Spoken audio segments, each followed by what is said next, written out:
Marcus Reed's phone buzzed against the center console as he pulled into the Bellevue parking lot. The text glowed harsh against the October darkness. Sorry, can't make it tonight. Hope you have a good evening. 3 years. 3 years since Sarah died, and it took Danny, his 9-year-old son, practically shoving him out the door to even download the dating app.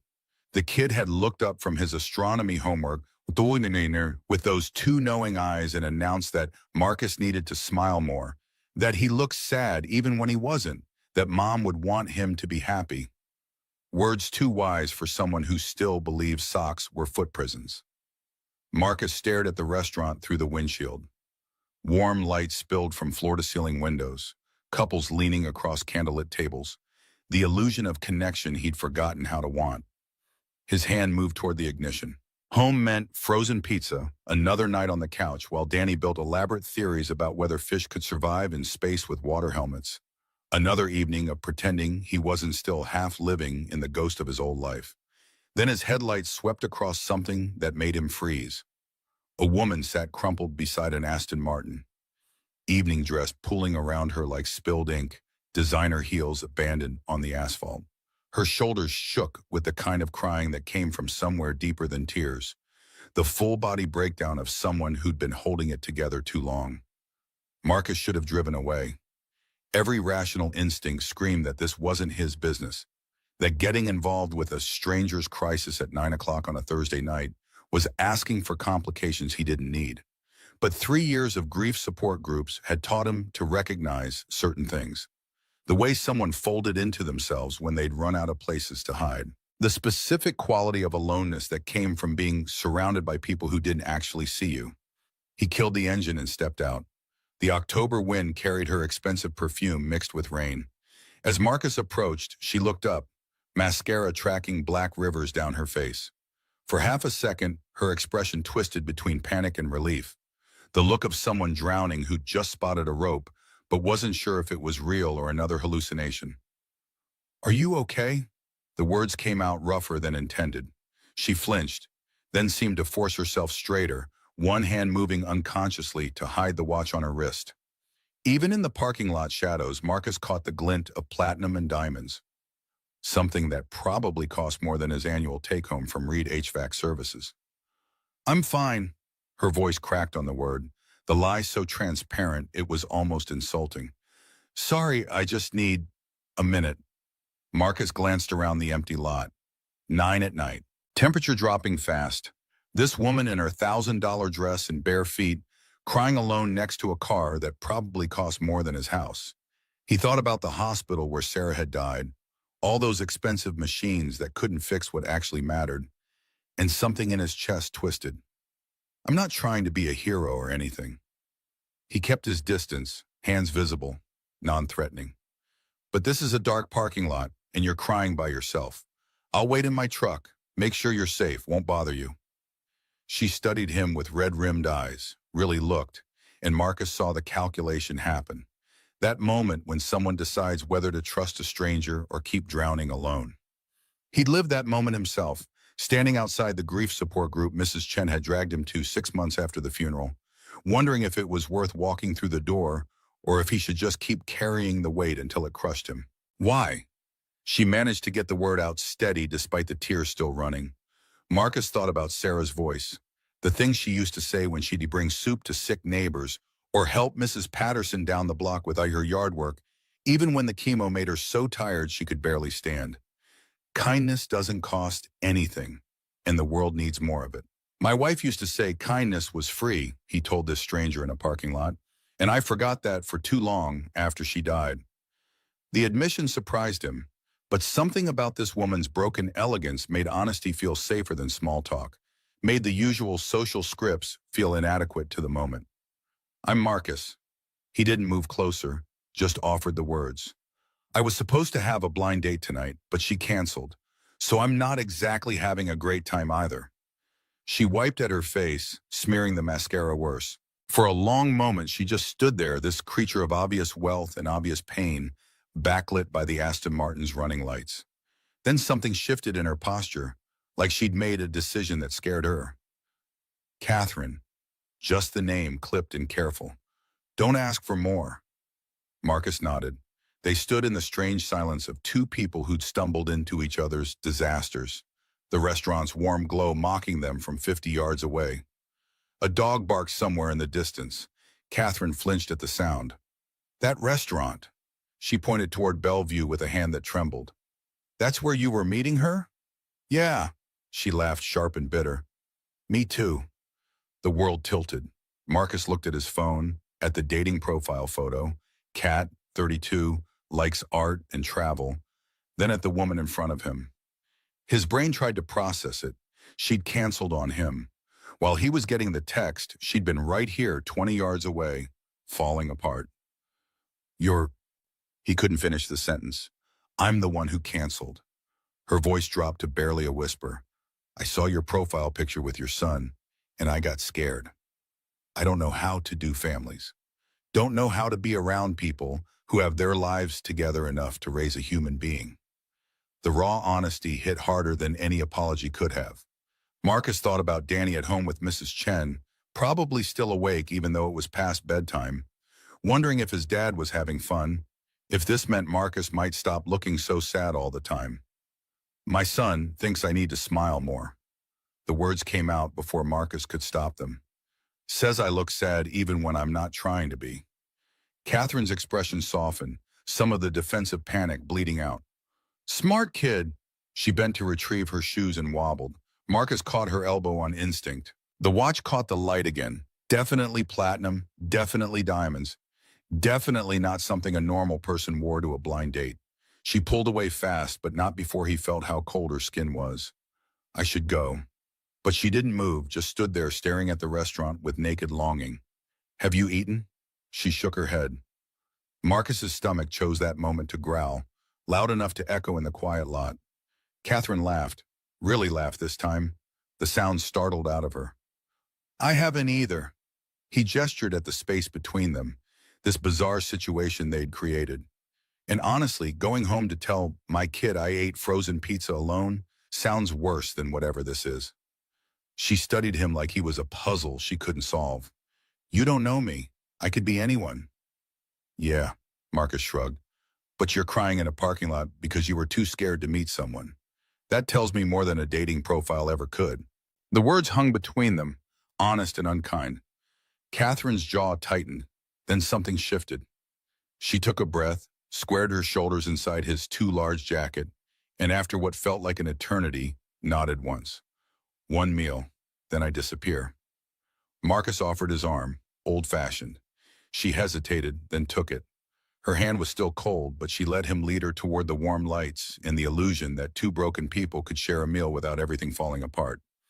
Inside, the hostess took in Catherine's bare feet and tear-stained face, Marcus's rumpled work shirt that still smelled faintly of refrigerant. Professional mask firmly in place, she checked the reservation book. Reservation for Reed. They were led to a corner booth. Catherine slid in with her back to the room, hiding. The menu was leather-bound, the kind of place Marcus wouldn't normally choose on an HVAC technician's budget. Catherine didn't open hers, just stared at the white tablecloth like it held answers. The contrast struck him hard. She looked at home in this expensive restaurant, the way she held herself, the unconscious grace even in devastation, but utterly lost in her own skin. Tell me about your son. The request came abruptly, almost desperately. Marcus blinked, caught off guard. Most women on first dates glazed over when he mentioned Danny, clearly calculating whether they wanted to deal with someone else's kid. But Catherine's voice carried genuine hunger, like she was using the question as armor against something worse. He pulled out his phone.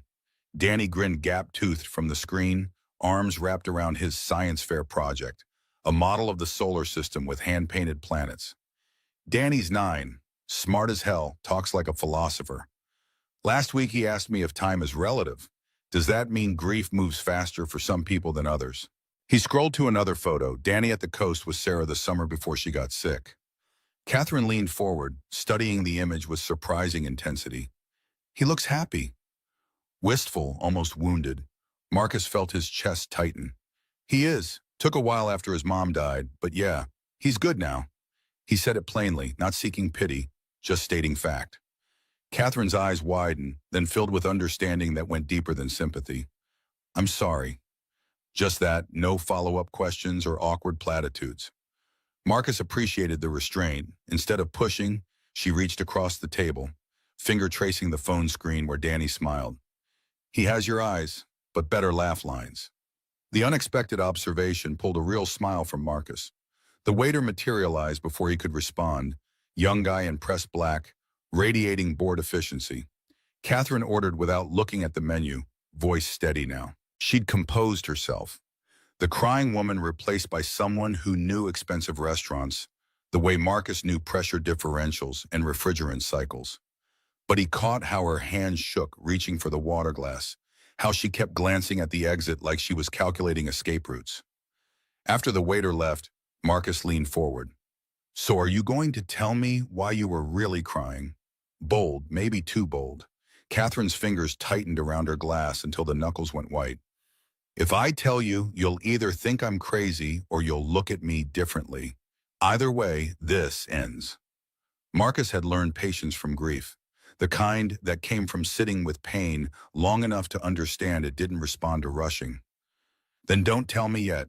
Tell me something else instead, whatever you want me to know. Giving her the choice felt right. Catherine stared at him for a long moment, then slowly, carefully, began. I used to have a dog. Her voice went soft, distant. Big golden retriever named Copper. Dumbest, sweetest thing. Used to steal socks and hide them under my bed. I'd find dozens of them, all mismatched, like he was building a nest. A sad smile ghosted across her face.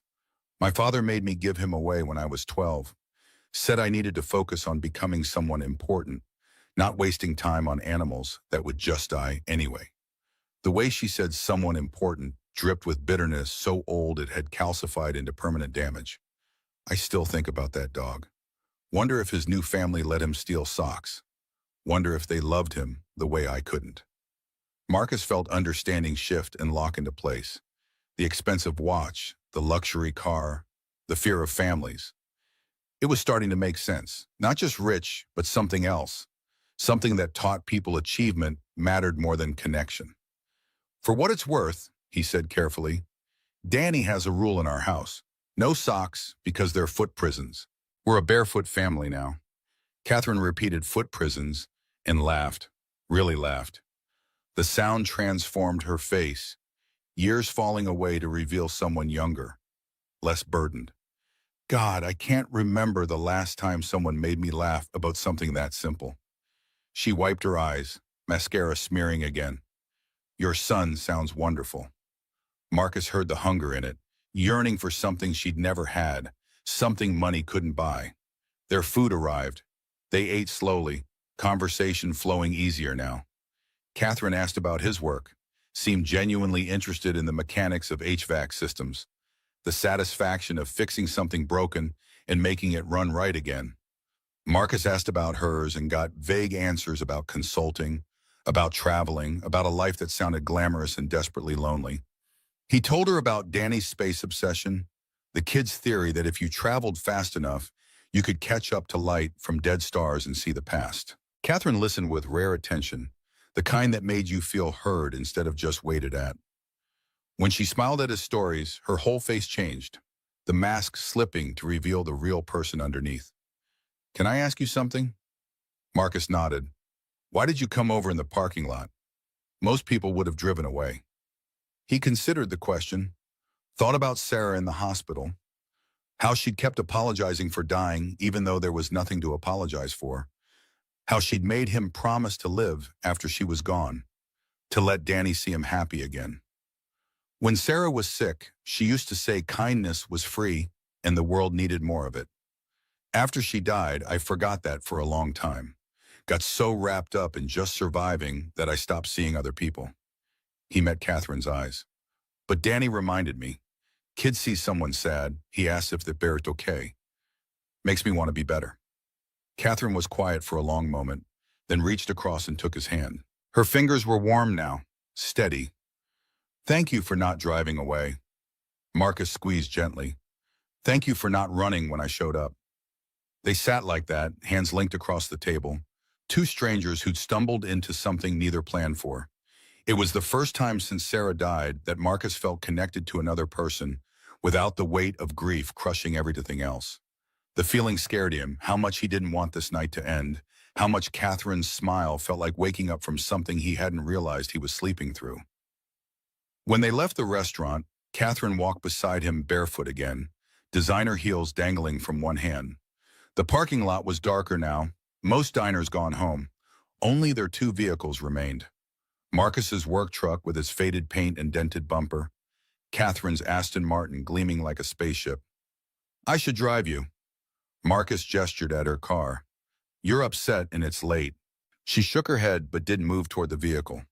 Just stood under the streetlight, vulnerable in a way that made his chest ache.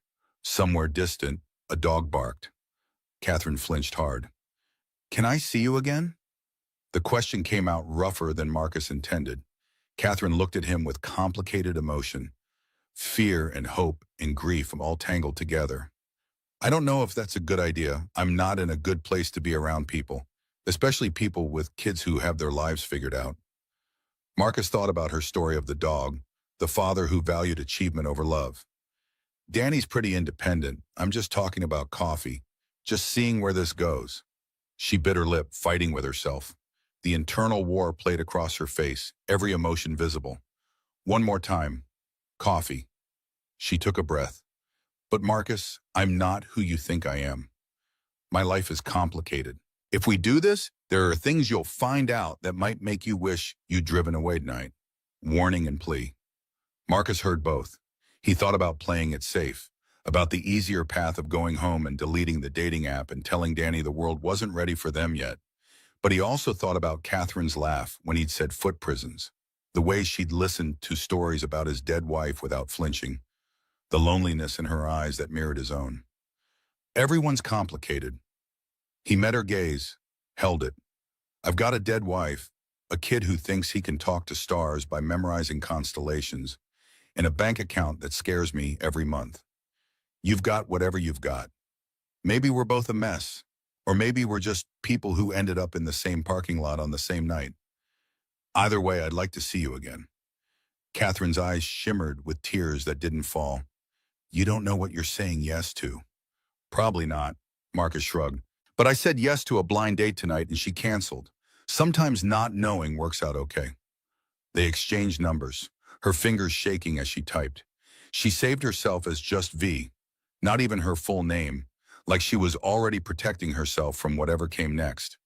"I'll text you," Marcus promised. She nodded, backing toward her car. "Marcus." His name stopped him halfway to the truck. He turned. She stood under the parking lot lights, barefoot and beautiful and broken in equal measure. "Your wife was right about kindness. Tell Danny he's lucky to have you." Then she drove away, the Aston Martin's taillights disappearing into Portland traffic. The drive home blurred past, Marcus replaying every moment.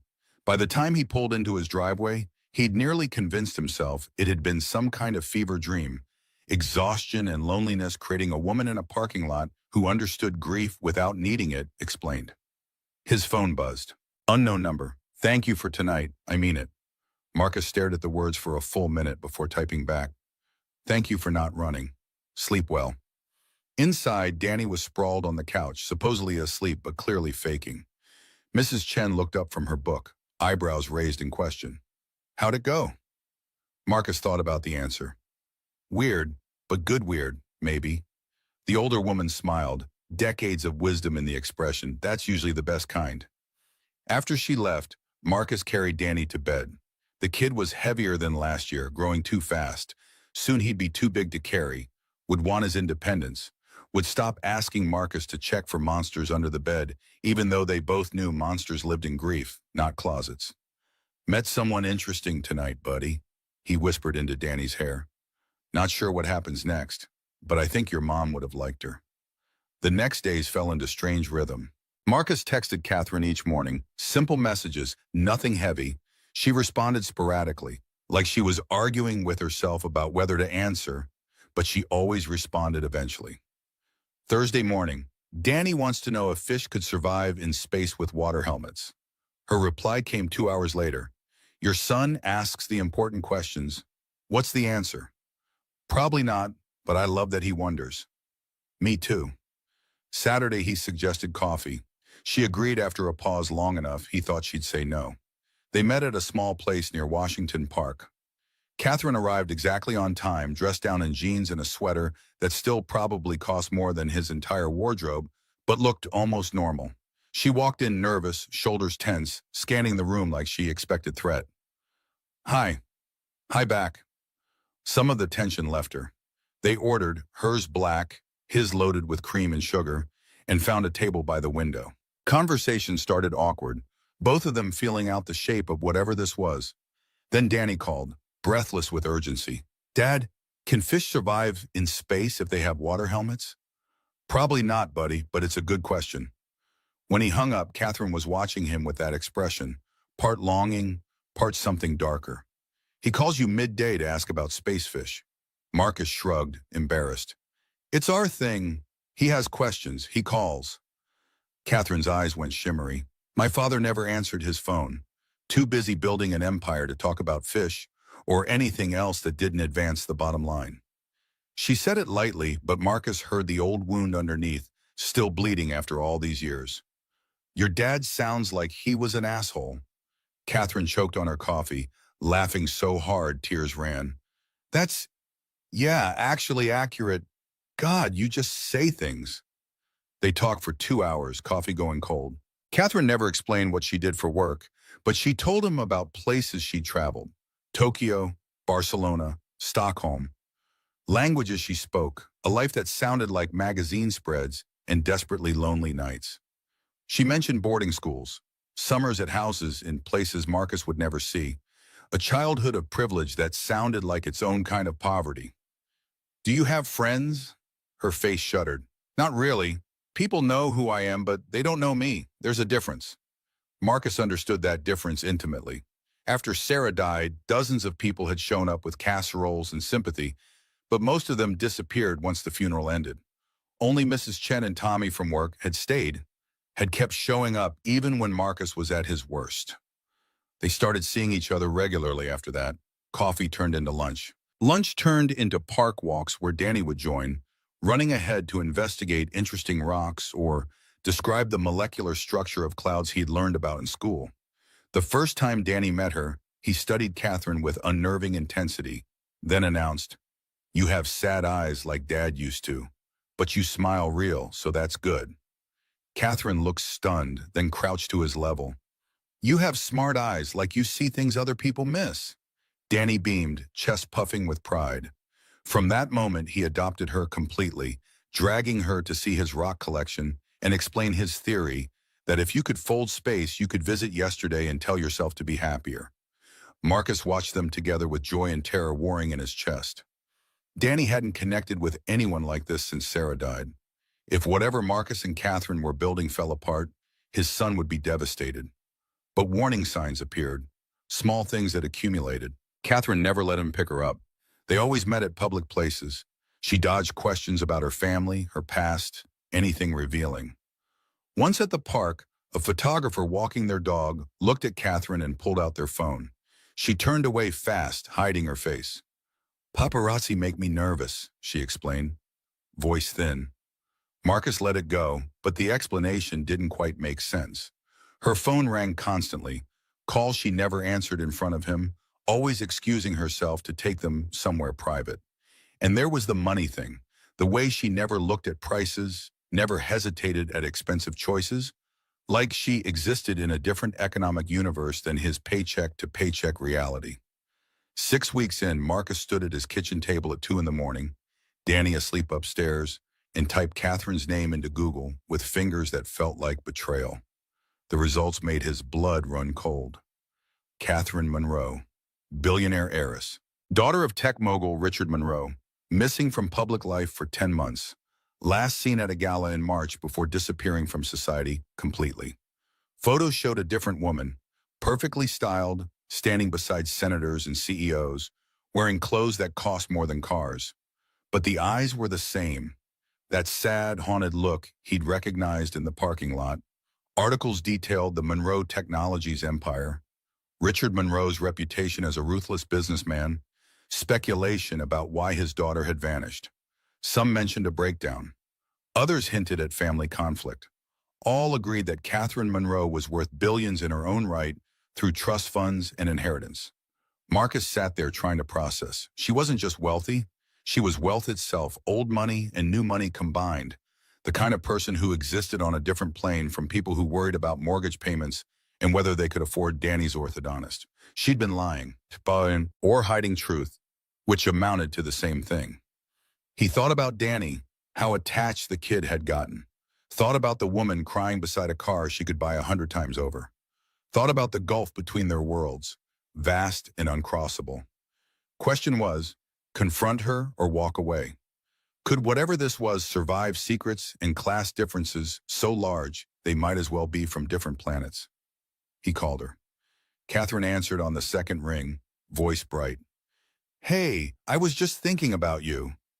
Marcus's stomach twisted with guilt and anger. We need to talk, in person. The silence told him she knew. When she spoke again, all the brightness had drained away. You looked me up. Yeah, long pause. Can you come to my place? I'll text the address. I think it's time you saw everything. The building was everything he'd expected and worse. Sleek glass and steel in downtown Portland. The kind of place with a doorman who looked at Marcus's truck like it was contaminating the neighborhood. The elevator to the penthouse required a key card, felt like ascending to another world entirely. When the doors opened directly into her apartment, Marcus stepped into Architectural Digest made real. Floor-to-ceiling windows showcasing the city lights, art that was probably worth more than his house, furniture that looked like it belonged in a museum. Everything expensive, elegant, perfect, and completely impersonal. No photos, no clutter, no life. A hotel suite, not a home. Catherine stood in the middle of it all, still in the same jeans and sweater from their last coffee date, looking small and out of place in her own space. So, she didn't move toward him. Now you know. Marcus walked deeper into the apartment slowly, taking in the evidence of wealth he couldn't quite comprehend. Everything spoke of money and amounts that made his working-class background feel like a different species. Why didn't you tell me? Catherine laughed, that bitter parking lot laugh. Because this is what happens. I tell people who I am, and suddenly I'm not a person anymore. I'm a bank account, a connection, a way to get something. You saw me that night because you didn't know. If you'd known in the parking lot, would you have approached me? Marcus thought about that, forced himself to honesty. If he'd known she was Catherine Monroe, billionaire heiress, would he have walked over? Probably not. He would have assumed she had people, resources, that someone like him had nothing to offer someone like her. I wouldn't have talked to you, he admitted, would have thought you didn't need help. Catherine nodded, vindicated. Exactly. But I did need help. So badly. I was crying because I couldn't make myself walk into that restaurant and pretend to be normal for 2 hours. Couldn't make myself go through the motions one more time. She moved to the windows, city lights painting her face in neon and shadow. My father built an empire. My mother maintained our image. And I learned that love was transactional, that people wanted access, not connection, that trust was weakness and vulnerability was currency. She turned, tears streaming. Until some HVAC technician in a parking lot offered me kindness without knowing who I was, without wanting anything except to make sure I was safe. Marcus closed the distance, took her hands. They were cold again, like in the parking lot. I'm not a saint. I'm a guy who fixes air conditioners. I don't know how to navigate your world. This, he gestured at the penthouse, the city, the evidence of wealth beyond comprehension. This isn't my life. I live in a 3-bedroom house in Southeast Portland with a stained couch and bills I struggle to pay sometimes. Catherine shook her head. It's not mine either. This is my father's life, his expectations, his vision, his empire that I never wanted.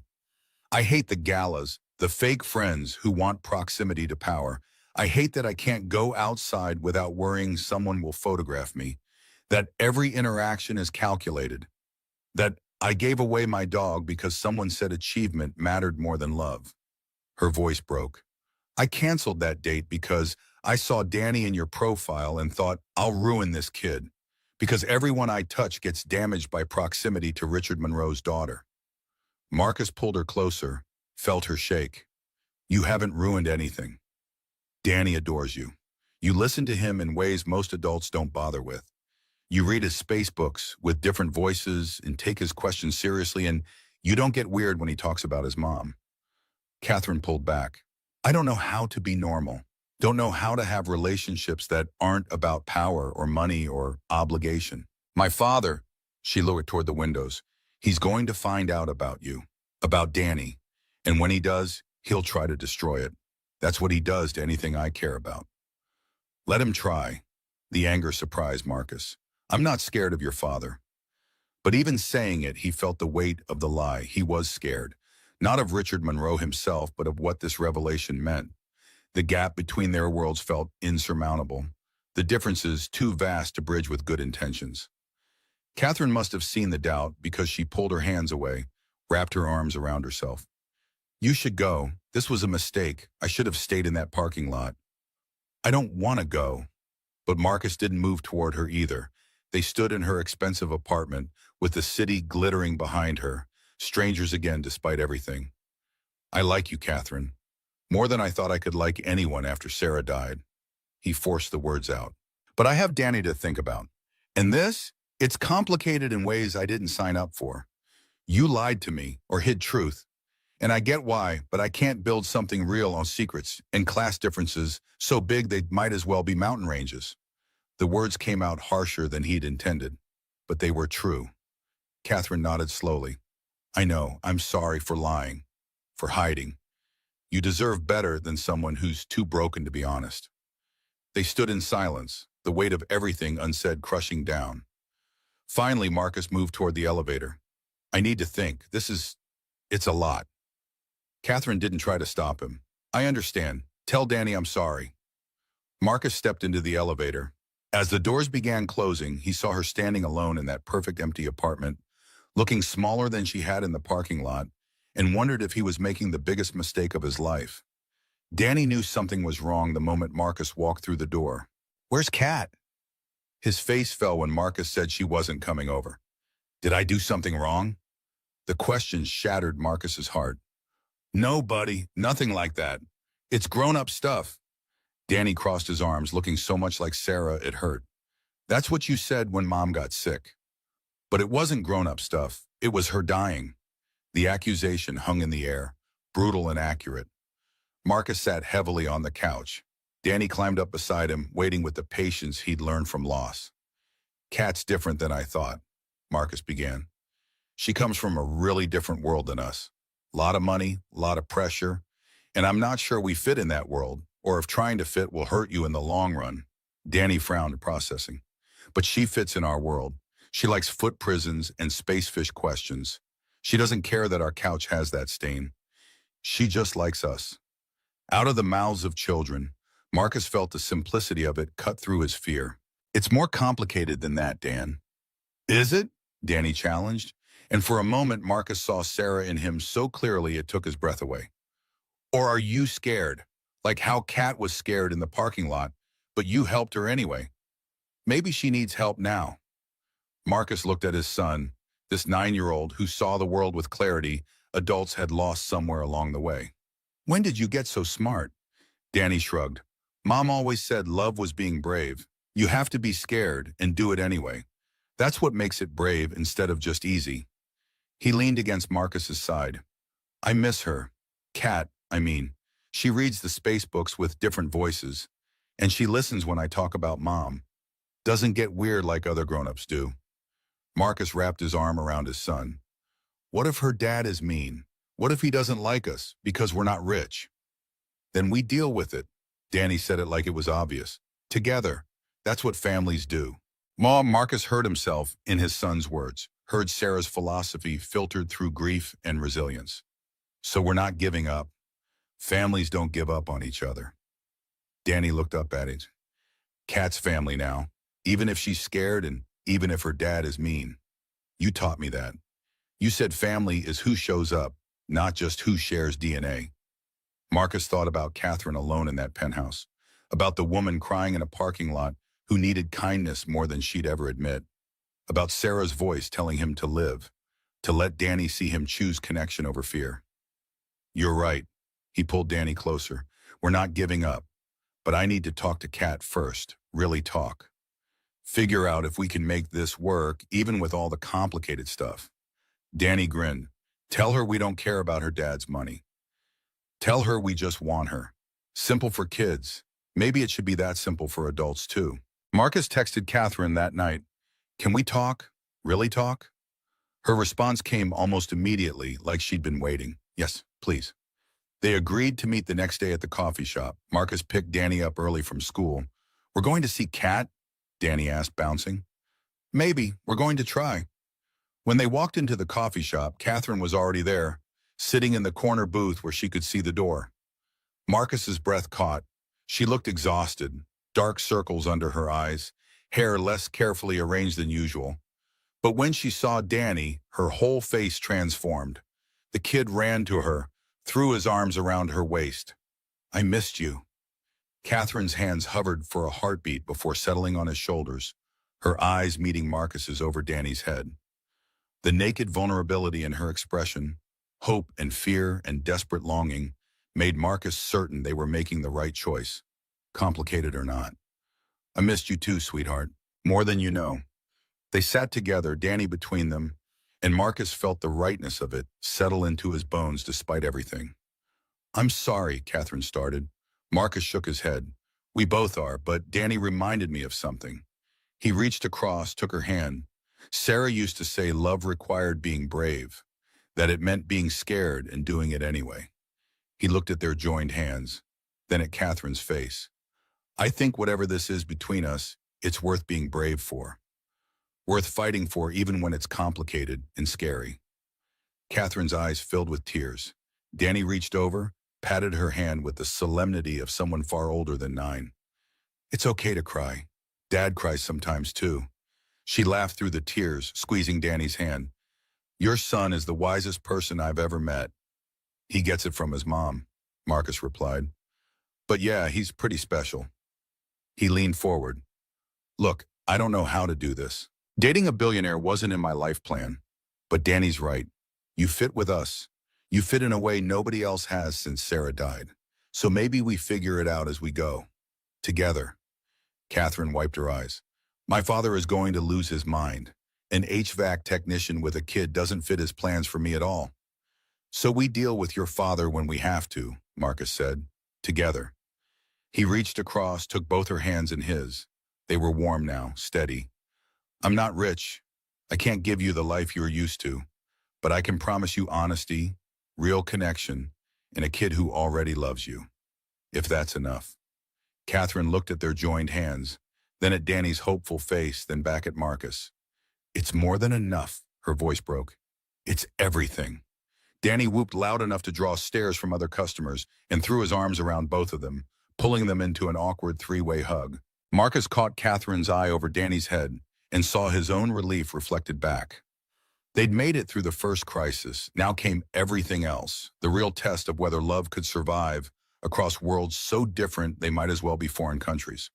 But sitting in that coffee shop with Catherine's hand in his and Danny's joy bubbling over, Marcus thought maybe it could. Maybe being brave was enough. Maybe kindness in a parking lot could turn into something real, despite the odds. They left together, Danny between them holding both their hands, and for the first time since Sarah died, Marcus felt like they might actually be a family again. Different, rebuilt from broken pieces, but real. The weeks that followed moved in rhythms Marcus hadn't experienced since before Sarah's diagnosis. Catherine started appearing at the house in southeast Portland with increasing frequency, slipping into their routines like she'd always been there. The modest 3-bedroom with its scuffed hardwood floors and perpetually cluttered kitchen became something different when she walked through the door. Not just a place where Marcus and Danny survived, but somewhere they were learning to live again. She showed up on a Tuesday evening with grocery bags and announced she was making dinner. Danny immediately appointed himself sous chef, dragging a step stool to the counter, while Marcus watched from the doorway, caught between amusement and apprehension. The smoke alarm went off 17 minutes later. Catherine stood before the stove, wooden spoon raised like a weapon, staring at the pan of what had been intended as marinara sauce, but now resembled volcanic ash.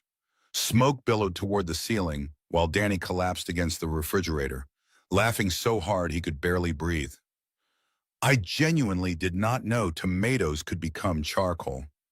Catherine's voice carried bewilderment rather than embarrassment. That seems like something someone should have mentioned. Marcus grabbed a dish towel, waving it at the shrieking detector while trying not to laugh.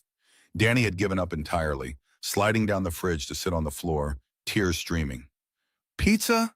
the kid managed between gasps. Catherine looked at the ruined pan, then at Danny's delighted face, then at Marcus still battling the smoke alarm. Something shifted in her expression. Wonder almost at the simple chaos of a kitchen disaster. "Pizza," she agreed, and her smile carried more genuine happiness than Marcus had ever seen at the penthouse. They ordered from the place Danny liked, the one that put too much cheese on everything. Catherine sat cross-legged on the living room floor, slice in hand, while Danny explained his latest theory about wormholes. She listened with the focused intensity Marcus had come to recognize, asking questions that showed she'd actually absorbed everything he'd said before. This version of her, flour still dusted in her hair from the bread she tried making last weekend, comfortable in borrowed sweats because she'd forgotten to bring change of clothes, felt more real than the polished woman in the penthouse, like someone finally inhabiting their own skin. The cooking lessons became ritual. Every Sunday, Catherine and Danny attempted something new while Marcus supervised from the kitchen table, ready to intervene if flames became involved.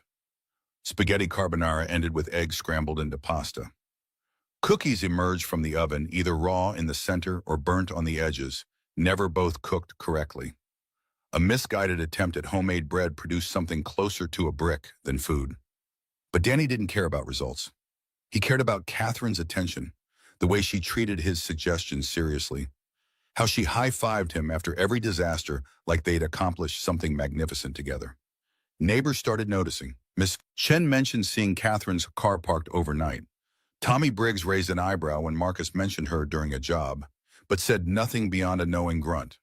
The Rodriguez family, 3 doors down, invited all 3 of them to their daughter's quinceañera. Catherine went stiff when Marcus relayed the invitation. Social events with strangers, expectations she didn't know how to meet, the risk of being recognized. "They don't know who I am," she said carefully. "What if someone figures it out?" "Then they figure it out," Marcus shrugged. "The Rodriguezes care about whether you're nice to their kid, not what your bank account looks like." She went, wore a simple dress from Target that Danny had helped pick out, spent most of the party in the corner with the younger kids, teaching them a clapping game she'd learned at boarding school. When Maria Rodriguez sought her out specifically to thank her for entertaining the little ones, Catherine's expression flickered through confusion before settling into something that might have been gratitude. "No one asked about my family," she told Marcus on the drive home, Danny asleep in the back seat. "No one wanted anything from me. They were just nice." The wonder in her voice broke something in Marcus's chest. This woman worth billions had never experienced a neighborhood party where people were simply kind because kindness was the point. Marcus got his first taste of her world at a charity gala she couldn't avoid, something about board obligations, appearances that had to be maintained to protect certain business interests. She'd looked ill when she mentioned it, but insisted he come. He rented a tuxedo that didn't quite fit, felt like an imposter from the moment the valet looked at his truck with barely concealed disdain. The venue was a converted warehouse in the Pearl District, all exposed brick and designer lighting, packed with people who moved through the space like they owned it, because most of them probably did. Catherine stayed close, her hand on his arm, navigating the crowd with practiced ease. But Marcus watched her face and saw the performance. The smile that never reached her eyes, the laugh calibrated to appropriate warmth, the way she deflected personal questions with the skill of someone who'd been doing it since childhood. This wasn't living, this was surviving in designer clothing. A man approached them near the bar, older, silver-haired, with the kind of tan that came from winters in places Marcus couldn't afford to imagine. He had Catherine's eyes, the shape, the color, but none of the warmth she'd developed over the past weeks. Where her gaze held vulnerability, his held calculation. "So you're the mechanic my daughter's been hiding." The voice dripped condescension. Marcus felt Catherine's grip tighten on his arm. HVAC technician, actually. And you're the father who made her give away her dog because love wasn't productive enough. The temperature around them dropped. Nearby conversations stuttered. Richard Monroe's expression didn't change, but something behind his eyes went flat and dangerous. Catherine has told you about ancient history, I see. She was a child who needed to learn discipline. Sentimentality is a weakness in our world. Marcus felt his jaw clench. She was a kid who needed to feel loved. There's a difference between discipline and cruelty. Richard Monroe's gaze swept over Marcus. The rented tux, the calloused hands, the complete absence of wealth or influence, and dismissed him entirely. We'll speak later, Catherine, about your choices and their consequences. He walked away, absorbed immediately into a cluster of people who looked at him with the deference usually reserved for royalty. I cannot believe you said that. Catherine's voice was breathless. Did you see his face? He's a bully. Marcus kept his voice steady despite his racing heart. Bullies expect people to back down. Most of the time, they don't know what to do when someone doesn't. Catherine laughed, slightly wild. You just called my father a bully to his face. At a charity gala, in front of the Portland business elite. She pulled him toward the exit before he could respond, and they didn't stop until they reached his truck in the parking garage. Only then did Marcus notice his hands were shaking. He'd made an enemy of one of the most powerful men in the Pacific Northwest. Over a woman he'd known for barely 2 months. For a relationship that might not survive the weight of their differences.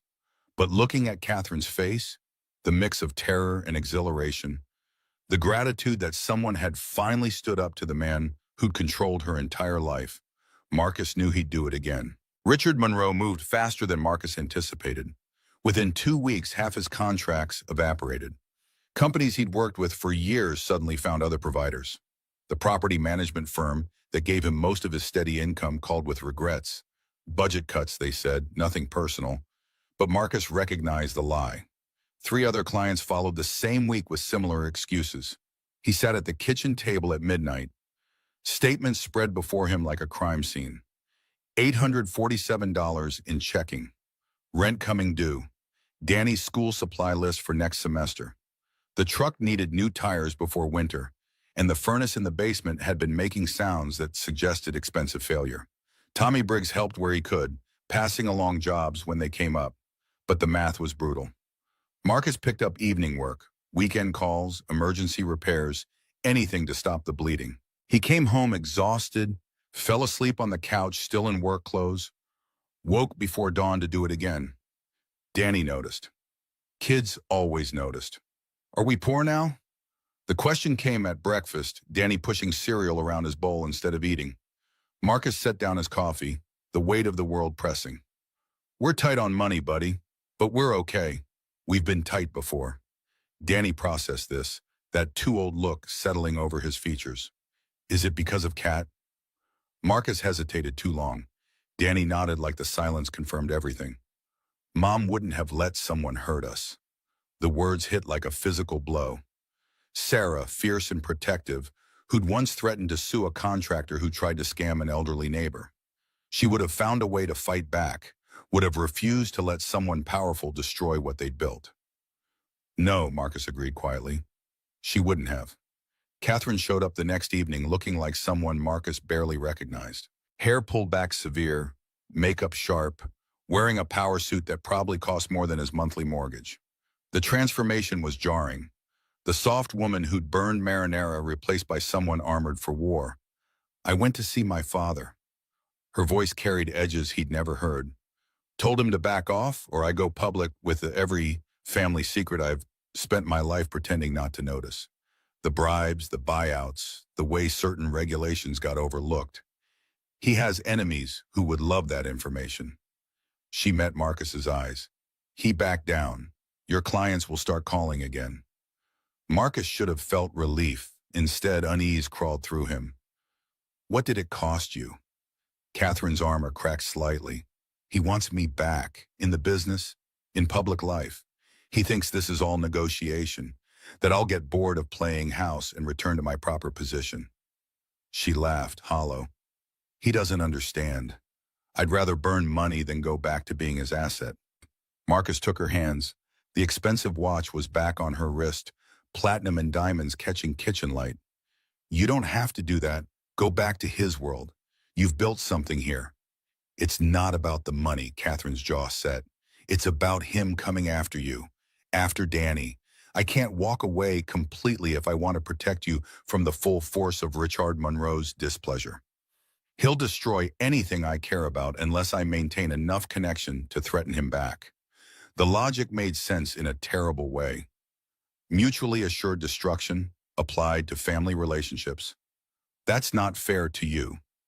Marcus heard the inadequacy of the words. Catherine's expression softened. Fair stopped mattering the moment I fell in love with you. I'd rather spend my life navigating his games than lose what we're building. The words hung between them. First time either had said love directly.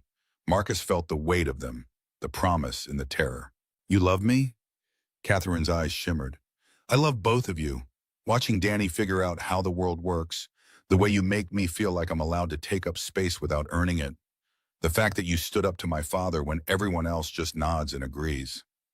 She swallowed hard. But loving you means protecting you, even if that means going back to being someone I hate.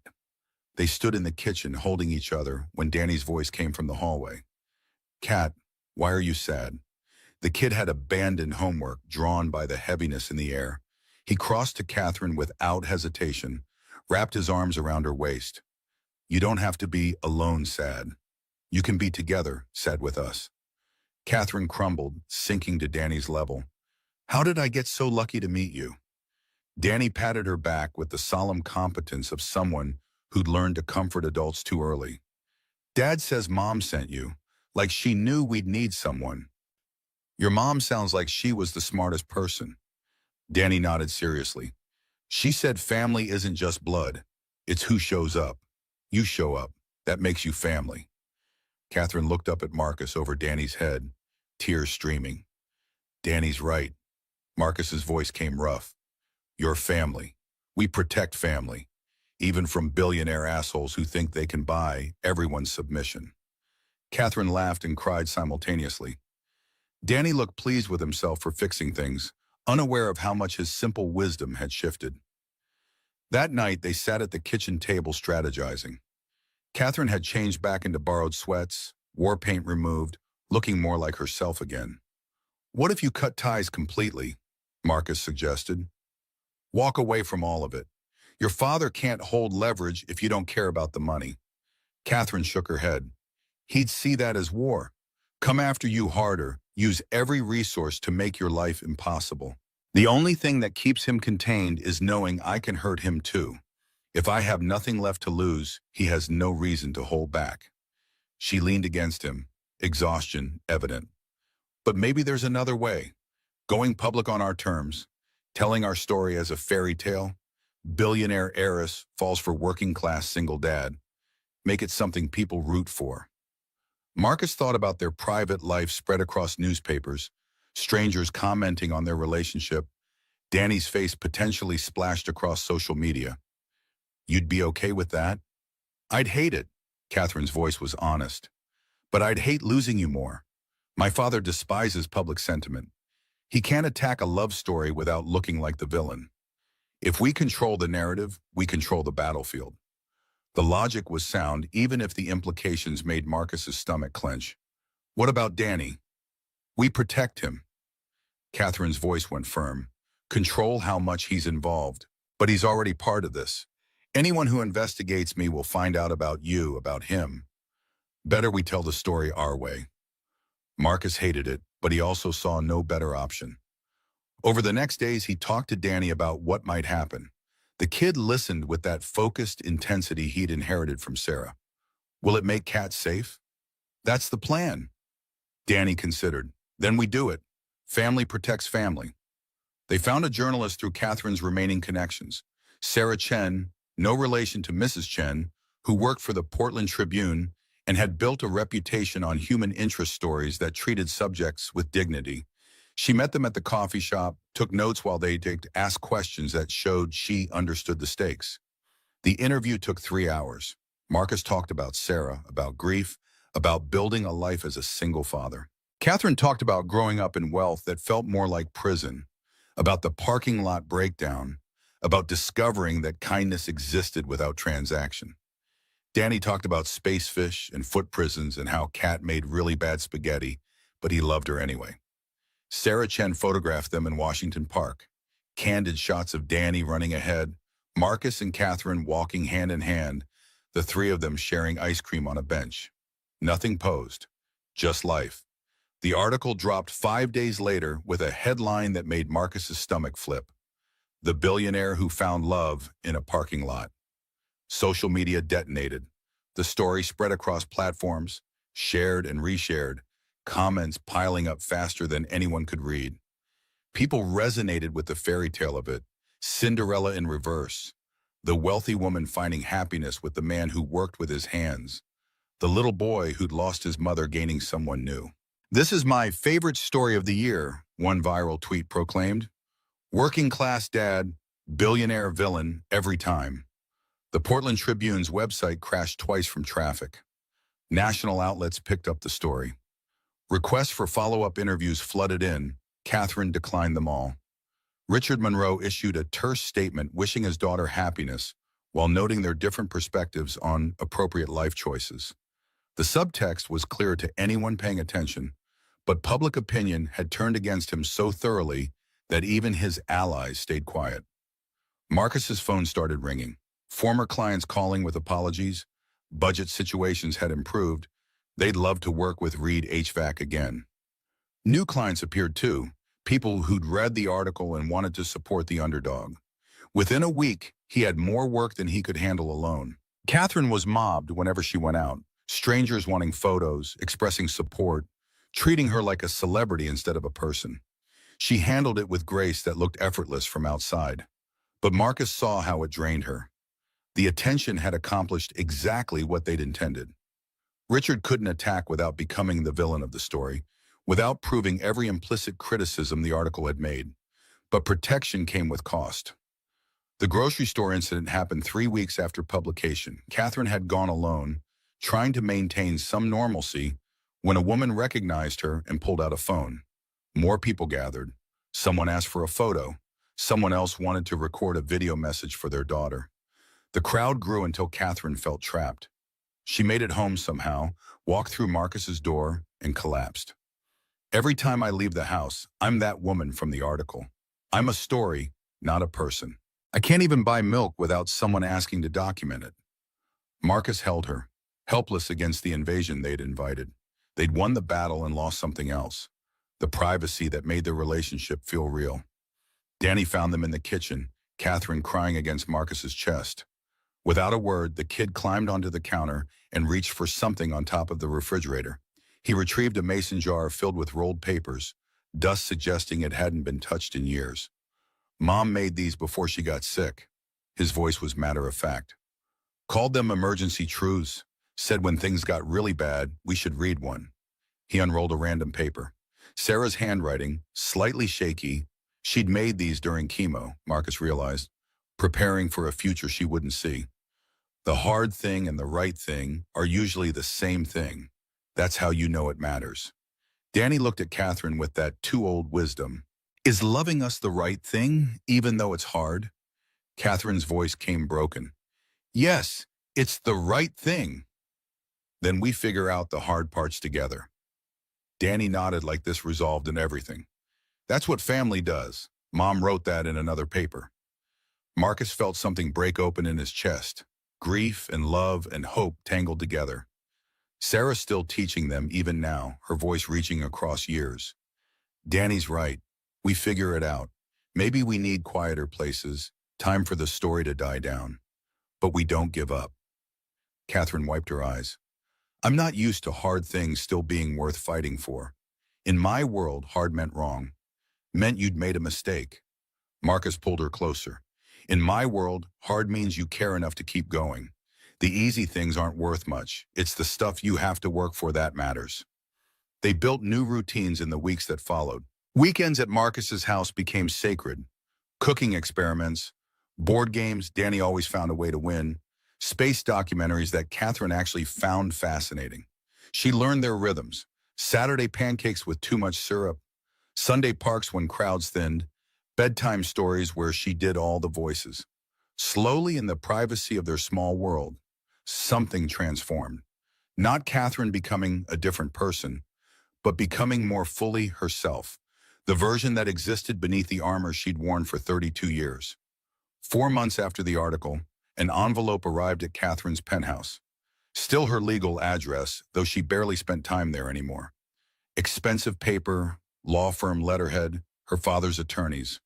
The letter was 3 pages of legal language that boiled down to simple cruelty. Richard Monroe was cutting his daughter off completely. No family money, no trust fund access, no shares in Monroe Technologies, no inheritance, nothing.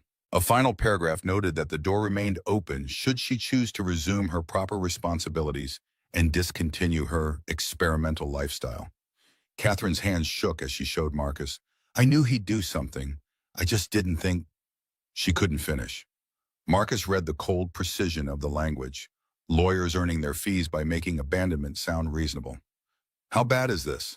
Catherine bit her lip.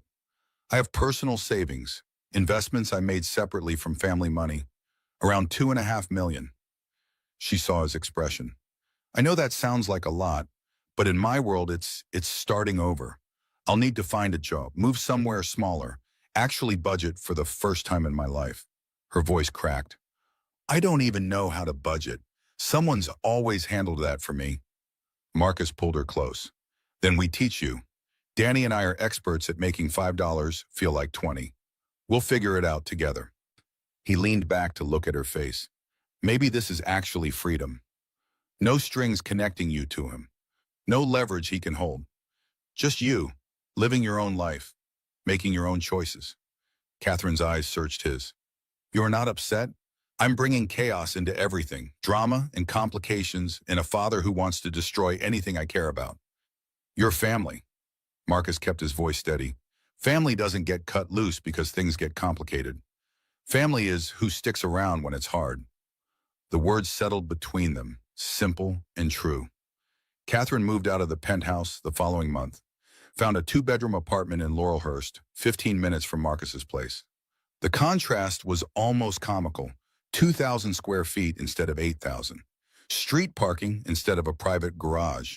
A kitchen where you could touch both walls simultaneously. Moving day was chaos. Danny ran between boxes with energy that never seemed to deplete. Marcus assembled furniture from instructions that seemed deliberately designed to confuse.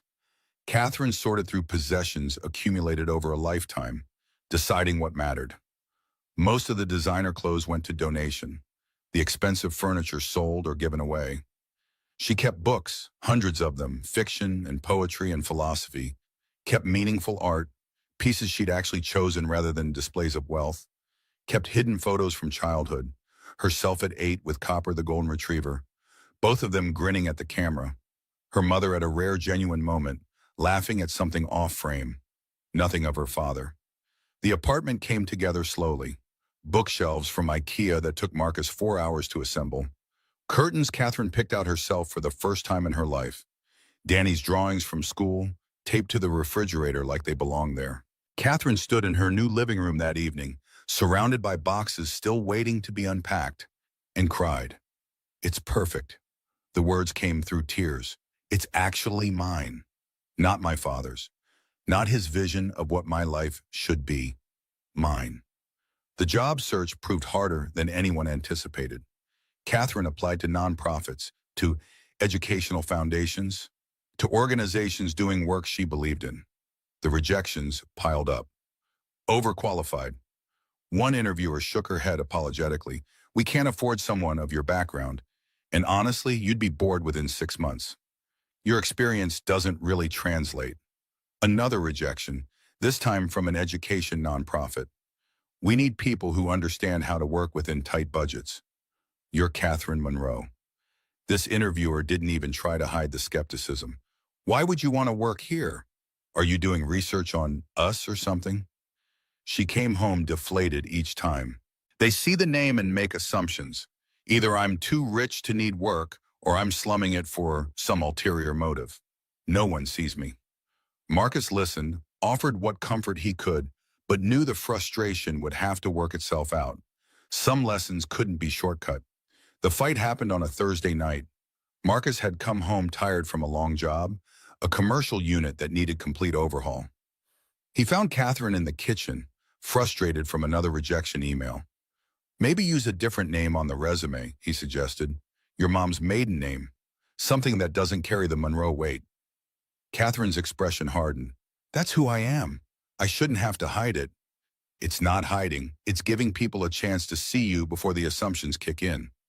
Easy for you to say. The words came sharper than she intended. You've never had to pretend to be someone else, just to be treated like a person. Marcus felt his own exhaustion flare into anger.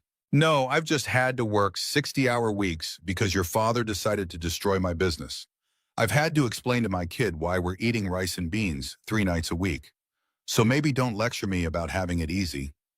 Silence stretched between them, ugly and charged. Catherine grabbed her keys. I need some air. She was gone before Marcus could respond, door closing with a controlled precision that somehow felt worse than a slam. Danny appeared in the hallway, worry written across his features. Marcus forced himself calm. It's okay, buddy. Adults fight sometimes.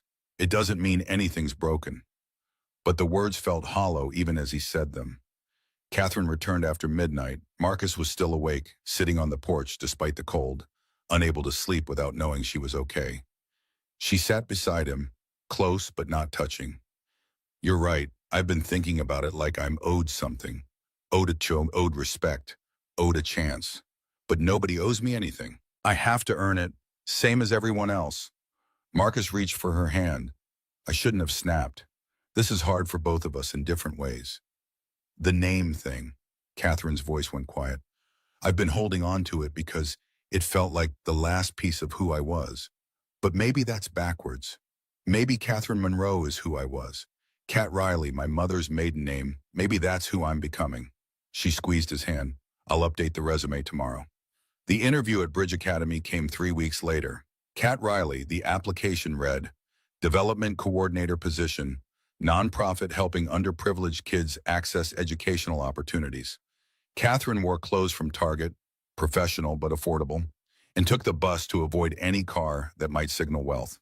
The interview lasted 2 hours, covered her background in deliberately vague terms, focused on what she could bring to the organization. She got the job. $52,000 a year, barely a rounding error in her former life, but earned entirely on her own merits. The first day terrified her. Regular office, regular people, regular expectations, no assistants to handle details, no family name opening doors, no assumption that she belonged. Just work, evaluated on its own terms. But the work itself, helping kids who'd never had chances get opportunities they deserved, ignited something Catherine hadn't felt in years. Purpose, meaning, the sense that her actions mattered beyond accumulating wealth. She came home energized, full of stories. This kid had gotten into a coding boot camp. That family had received scholarship funding. A teenager she'd been working with had been accepted to a college prep program. You're different, Marcus noticed after a few weeks. Lighter somehow. Catherine considered the observation. I'm tired all the time. The commute is annoying. I had to learn how to use a copy machine because there's no one to do it for me. She smiled. And I've never been happier. Is that strange? It's exactly right, Marcus told her. Work that matters is supposed to feel different than just filling time. The budget reality hit harder than anticipated. Catherine had lived her entire life without considering what things cost. Learning to operate differently required constant recalibration. The grocery store became a battlefield. Her first solo shopping trip produced organic everything, specialty items, imported goods, a $340 bill that made Marcus's eyes widen. That's supposed to last 2 weeks? He tried to keep judgment from his voice. Catherine flushed. I thought I was being careful. Danny intervened before it became a thing. It's okay, we can teach you. Dad couldn't cook when Mom died. He burned water once, true story. That's physically impossible, Catherine protested. You'd think so. Marcus managed a rueful grin, but I managed it anyway. They went shopping together after that. Marcus demonstrated the art of store brands versus name brands, weekly specials, planning meals around what was on sale. Catherine took notes on her phone like it was the most important information she'd ever received. The shift felt humiliating at first, someone who'd never worried about money learning to clip coupons. But it also felt liberating. Each small economy a declaration of independence from the world she'd left behind. Then the truck broke down. Marcus had known it was coming. The engine had been making sounds for months that suggested expensive failure. But when it actually happened, stranding him on the side of I-84 with a job waiting across town, the timing couldn't have been worse. The repair estimate came to $1,200. Money Marcus didn't have, not with rent coming due and Danny's dental appointment the following week. He started researching payment plans, calculating which bills could wait, whether he could borrow from Tommy without damaging his pride irreparably. Catherine fixed it without asking. Quietly paid the shop, texted Marcus that his truck was ready for pickup, didn't mention the money at all. Marcus found out from the mechanic who mentioned the nice lady who covered everything. He drove home with fury building, rational thought giving way to wounded ego. You paid for my truck? Catherine looked up from the book she was reading, Danny's head in her lap. He'd fallen asleep during their reading session. You needed it fixed. I didn't ask you to do that. I can handle my own. You were stressed about money. She kept her voice low to avoid waking Danny. I have money. The math seems simple. It's not about math. Marcus struggled to articulate the knot in his chest. It's about I need to feel like I'm contributing, like I'm not just some project you're maintaining. Every time you solve my problems with money, it reminds me that I can't. He stopped, the words getting tangled. Catherine gently shifted Danny's head to a pillow and stood. You can't what?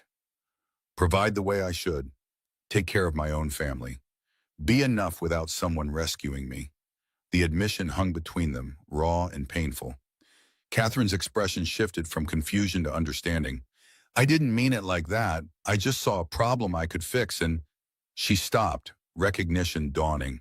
I just did exactly what my father does. Throw money at things instead of asking what people actually need. She sat down heavily. I'm so sorry. I didn't think about how it would feel. I'm so used to money being the solution that I forgot solutions need to be wanted. Marcus sat beside her, anger draining into something more complicated. I know you were trying to help, but I need to carry my own weight, even when it's hard, especially when it's hard. Does that make sense? It makes sense. Catherine's hand found his. I'll ask next time. We'll figure things out together. Partners. The word carried weight, not rescuer and rescued. Partners. Richard Monroe made his final move 6 months after cutting Catherine off. The knock came at 8 on a Saturday morning. Marcus opened the door to find a woman in a county uniform, clipboard in hand, expression professionally neutral. Mr. Reed, I'm Sandra Howe from Child Protective Services. We've received a report regarding your son's living situation. Marcus's blood went cold. What kind of report? I'm not at liberty to discuss the source, but we're required to investigate concerns about child welfare. May I come in? The inspection was thorough. Sandra Howe examined Danny's room, small but clean, decorated with space posters and model planets. She looked through the kitchen, the bathroom, checked smoke detectors and window locks, asked Danny questions with gentle professionalism. Do you feel safe here? Danny nodded vigorously. This is my home. Is there anything you want to tell me? Anything that worries you? Danny considered the question with characteristic thoughtfulness. Sometimes I worry Dad works too hard, and Kat burns dinner a lot, but mostly everything's good. Sandra made notes. Her expression revealed nothing. After she left, Marcus stood in the kitchen, hands shaking with rage. Danny had been sent to Mrs. Chen's, protected from the worst of what was happening. He's trying to take my son. The words came out barely controlled. Your father filed a CPS complaint to take Danny away from me. Catherine's face went white. I'll kill him. I'll actually kill him. What grounds could he possibly… Unstable living situation. Inappropriate relationship. Whatever lies he told them. Catherine grabbed her keys. I'm going to end this. Marcus caught her arm. Kat, wait. If you go in there angry, I should go in there angry. He's attacking a child to punish me. Danny didn't do anything except exist in a house I care about. Her eyes burned with fury Marcus had never seen. I've spent my entire life avoiding the confrontation with my father. Doing what he wanted, being who he demanded, that ends today. She drove downtown in the used Civic she'd bought after selling the Aston Martin. The Monroe Technologies Tower gleamed against gray Portland sky, 40 floors of glass and steel, monument to a man who'd built an empire and destroyed his family. The lobby security knew her, of course, waved her through despite her changed circumstances. The elevator to the executive floor felt like ascending to a battlefield. Her father's assistant tried to intercept. "Ms. Monroe, he's in a meeting." Catherine walked past without slowing. The office door opened under her hand, expensive wood giving way to reveal Richard Monroe behind a desk that cost more than most people's annual salaries. Two men in suits sat across from him, interrupted mid-conversation, whatever deal temporarily suspended by the intrusion. "Gentlemen, give us the room." The command in her voice surprised even her. The suits glanced at Richard, who nodded tersely. They gathered papers and left, door closing behind them. Father and daughter faced each other across territory he'd owned for decades. "This is unexpected." Richard leaned back, projecting calm. "I thought you'd given up pretending to be part of this world. Call off the CPS investigation." His expression didn't change. "I don't know what you're referring to." "Don't," Catherine's voice went sharp. "Don't insult us both by lying. You filed a complaint about Danny's living situation. Anonymous, of course, but we both know where it came from." Richard studied her with the cold assessment she remembered from childhood. That child deserves a stable environment, not exposure to your experiments in playing house with unsuitable men. "Unsuitable?" Catherine laughed, bitter. "Because he works with his hands? Because he can't be bought or intimidated? Because he treats me like a person instead of an asset? Because he's nothing." Richard's mask slipped, contempt showing through. "A blue-collar nobody who got lucky enough to catch your attention during a breakdown. He'll bore you within a year. They always do." "You don't know anything about him." Catherine stepped closer to the desk. "He's more of a man than anyone you've ever approved for me. He stands up when things get hard. He protects the people he loves. He's teaching his son that kindness matters more than conquest." Her voice steadied, something settling into certainty. "He's everything you're not, and that's why you can't stand it." Richard's jaw tightened. "You're throwing away everything I built for you, everything I sacrificed." "You sacrificed nothing for me." Catherine cut him off. "You sacrificed me for the company, for the empire, for the image. I was never your daughter. I was your product, and I'm done being sold." She leaned forward, palms flat on his desk. "Call off CPS or I go nuclear. Every bribe you've paid, every regulation you've skirted, every politician in your pocket. I have documentation going back 15 years, emails, recordings, financial records. I've been collecting them since I was 17, ever since I realized who you really were." Richard's composure cracked slightly. "You're bluffing." "Test me." Catherine's voice went cold. "You taught me to always have leverage, to never enter a negotiation without an exit strategy. Congratulations. You taught me well." Silence stretched between them. "What do you want?" Richard finally asked.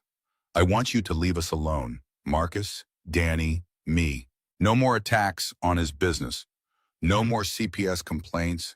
No more whatever else you're planning. You pretend I don't exist, and I pretend the same about you. And if I refuse, then I become the biggest scandal this company has ever faced. I'll give interviews, write memoirs, testify before any committee that wants to hear what I know."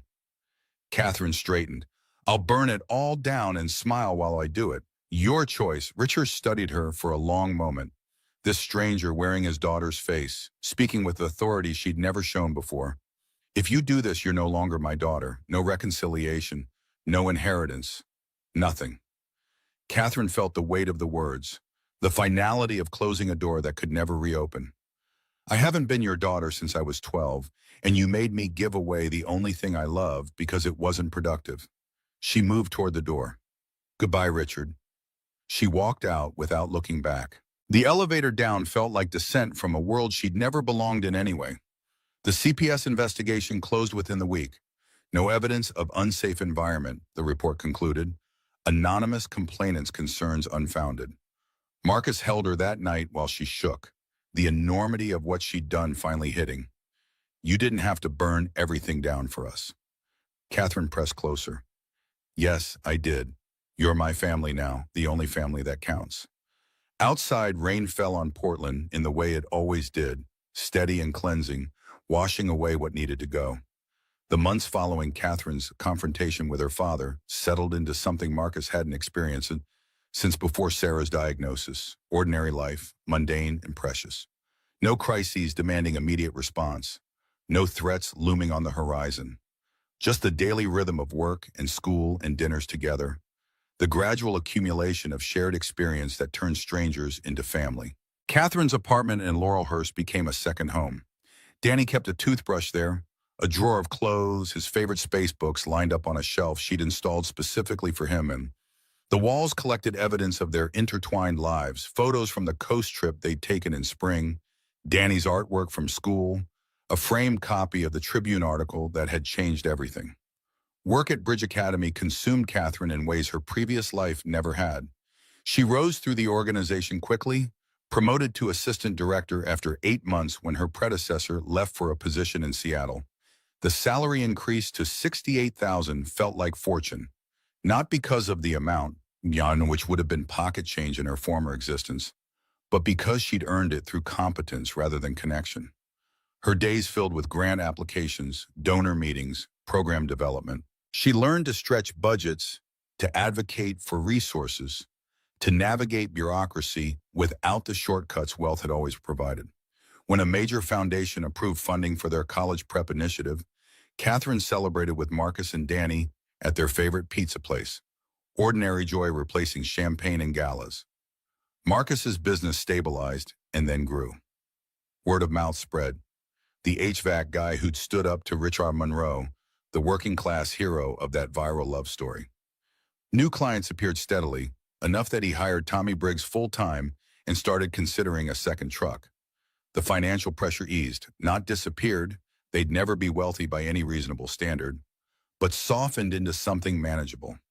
Marcus stopped checking his bank account with dread, started putting money into savings again, small amounts that accumulated toward a future he was beginning to believe in. Danny thrived in the stability. His grades improved. He joined the school's astronomy club, came home bubbling with facts about quasars and neutron stars. The sad-eyed boy who'd pushed his father toward a dating app had transformed into something lighter, someone who laughed easily and trusted that good things could last. The anniversary of their meeting approached without fanfare. 18 months since a canceled blind date and a woman crying in a parking lot. Marcus found himself thinking about it more as the date neared, the improbability of their story, the strange alchemy that had turned disaster into something worth protecting. He started planning without telling anyone. Tommy covered extra shifts. Mrs. Chen agreed to watch Danny overnight. The ring, simple silver band, small diamond, cost $1,800, every penny from his savings account. Not the kind of jewelry Catherine had grown up with, but real in ways that mattered more. Danny figured it out, of course. The kid noticed everything. You're going to ask Kat to marry us, aren't you? The question came over breakfast, Danny studying Marcus with that too perceptive gaze. Maybe. Would that be okay with you? Danny considered the question with characteristic seriousness. She already feels like family. This would just make it official. It might change things. She'd be around all the time. Have a say in decisions about the house, about your life. Good. Danny shrugged like the matter was settled. She's better at cooking now, and she knows all the constellations, and she doesn't get weird when I talk about Mom. The last point carried weight. Other adults, teachers, neighbors, potential girlfriends Marcus had briefly dated before Catherine, often became uncomfortable when Danny mentioned Sarah. Changed subjects, offered awkward condolences, treated grief like something contagious. Catherine simply listened, asked questions, helped Danny keep his mother's memory alive rather than buried. Your mom would have liked her, Marcus said quietly. Danny nodded. I know. That's why I'm okay with it. The night Marcus chose was unseasonably clear for October in Portland, stars visible despite the city lights. He told Catherine he wanted to revisit somewhere significant, offered no other details. She dressed simply, jeans, a sweater she'd bought at a thrift store and wore constantly because it was the first piece of clothing she'd chosen without considering labels or appearances. The Civic needed gas. Marcus filled the tank while Catherine wondered aloud where they were going. The Bellevue restaurant had changed in 18 months. New owners, new name, same location overlooking the parking lot where everything began. Marcus pulled into the same spot where his headlights had first caught a woman crying beside an Aston Martin. "Why are we here?" Catherine's voice carried confusion and the beginning of understanding. She looked around the familiar lot, emptier now than that first night, most diners already gone home. Wanted to see if it felt different now. Marcus climbed out, walked to the spot where her car had been parked. Catherine followed, standing where she'd stood 18 months ago, barefoot and broken and believing she'd never fit anywhere. The silence stretched between them, comfortable rather than tense. October wind carried the scent of rain coming, distant and inevitable. "It feels like a different lifetime." Catherine's voice went soft. Like that was someone else entirely. Someone so convinced she didn't deserve happiness that she couldn't even walk into a restaurant. She turned to face him, city lights painting her features. "I was so lost that night. Had been lost for years without realizing it. Running from my father, running from myself, running from anything that felt real because real things could hurt you." Marcus closed the distance between them, took her hands. "Then you showed up." Catherine's eyes shimmered. "Some HVAC technician in a parking lot who saw me crying and didn't drive away. Who offered kindness without wanting anything. Who looked at me like I was a person instead of a problem to solve or an opportunity to exploit." "You weren't at your worst that night." Marcus kept his voice steady despite his pounding heart. "You were at your most real. That's the version of you I fell in love with. Not the polished heiress or the society princess. The woman who was brave enough to fall apart and let someone help pick up the pieces." He released one of her hands, reached into his jacket pocket. The ring box felt heavier than its size suggested, weighted with everything it represented. Catherine's breath caught. "This isn't fancy." Marcus opened the box, small diamond catching parking lot light. "Not like the jewelry you grew up with, but it's real, and it's paid for with money I earned, and it represents everything I am and everything I want to build with you." He watched her face as the words came, emotions chasing each other across her features. Surprise, fear, hope. "Catherine Monroe, will you marry a guy who fixes air conditioners for a living? Who lives in a house with stained carpets and a furnace that makes concerning sounds? Who comes with a 9-year-old son convinced that socks are a form of oppression and that if you travel fast enough, you can see the past?" The question hung between them, 18 months of building toward this moment. "Will you be part of our weird little family? Make it official? Help me raise this kid and maybe, someday, add to our collection of people who can't cook and believe in impossible things?" Catherine was crying, nodding before he finished speaking. "Yes, God, yes, 1,000 times yes." He slid the ring onto her finger. Simple silver against skin that had once worn nothing but platinum and diamonds. She stared at it like it was the most precious thing she'd ever owned. Then she kissed him, there in the parking lot where everything began, where two broken people had stumbled into each other's lives and found something neither expected to deserve. "I love you." The words came against his lips. "I love your terrible dad jokes and your calloused hands and the way you make me feel like I'm enough exactly as I am. I love Danny and your cluttered kitchen and the life we're building together." Marcus pulled back enough to see her face. "We should probably tell Danny before he explodes from keeping the secret." Catherine laughed, wet and joyful. "He knew? He figured it out. Kid sees everything." They drove home with hands linked across the center console, the ring catching light every time Catherine moved. Danny was supposedly asleep when they arrived, but Mrs. Chen's knowing smile suggested otherwise. The boy appeared in the hallway approximately 3 seconds after the front door closed. "Did she say yes?" Catherine crouched to his level, held out her hand so he could see the ring. I said yes. Danny threw his arms around her with force that nearly knocked her over. I knew it. I knew you'd say yes. This is the best day. We're going to be a family now. Catherine's voice carried wonder. Official and everything. We were already family, Danny corrected, with the certainty of a child who understood things adults often missed. Now we just have paperwork. The wedding planning happened in fits and starts over the following months. Catherine wanted small, the opposite of everything her upbringing had prepared her for. No society pages, no designer gowns, no guest lists curated for political advantage. Just people who mattered, gathered somewhere meaningful.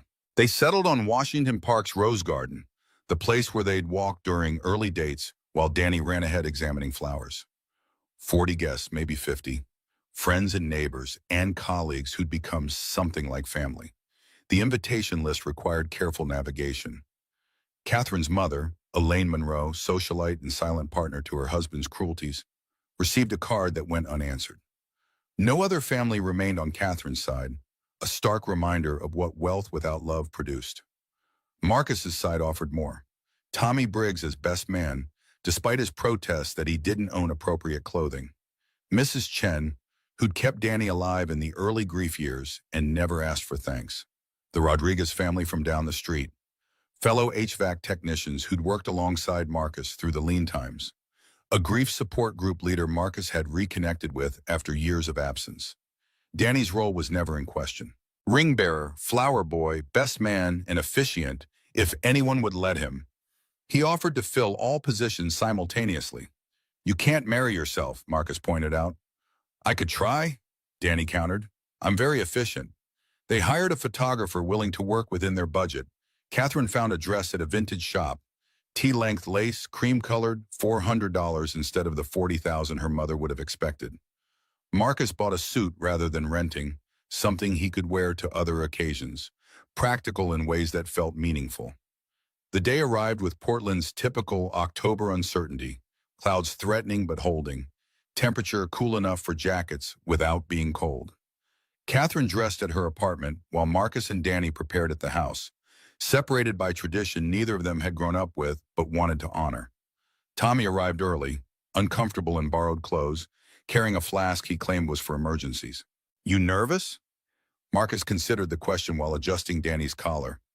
No, should be probably, but mostly I'm just ready for this part to be over so we can start the next part.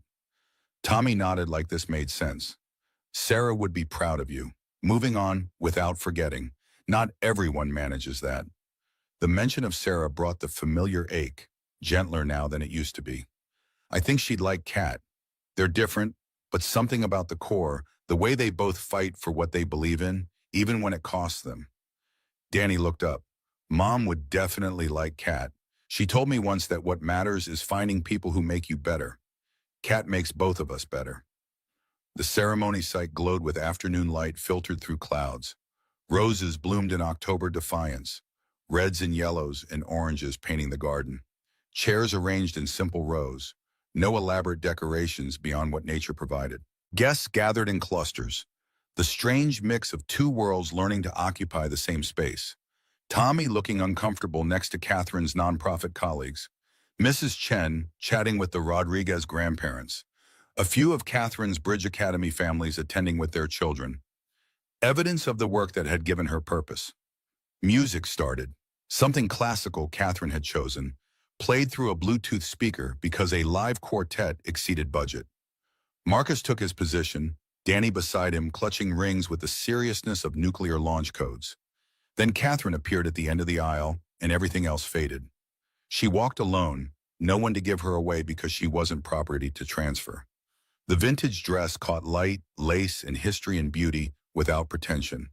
Her face held joy so complete it was almost painful to witness.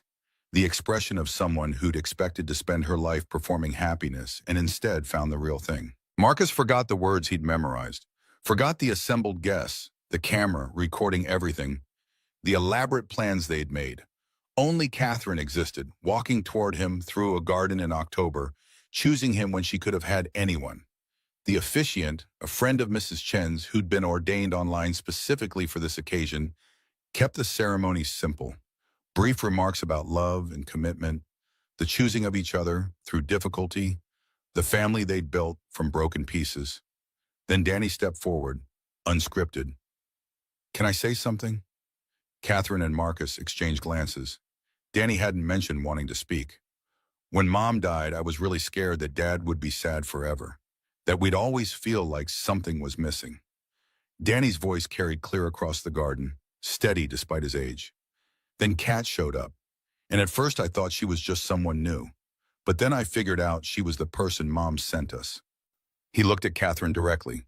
You came to our house and didn't care about the stains or the mess or that Dad sometimes forgets to buy groceries. You learned to make terrible pancakes just so we could eat breakfast together. You listen when I talk about Mom like it's important instead of weird. His voice cracked slightly.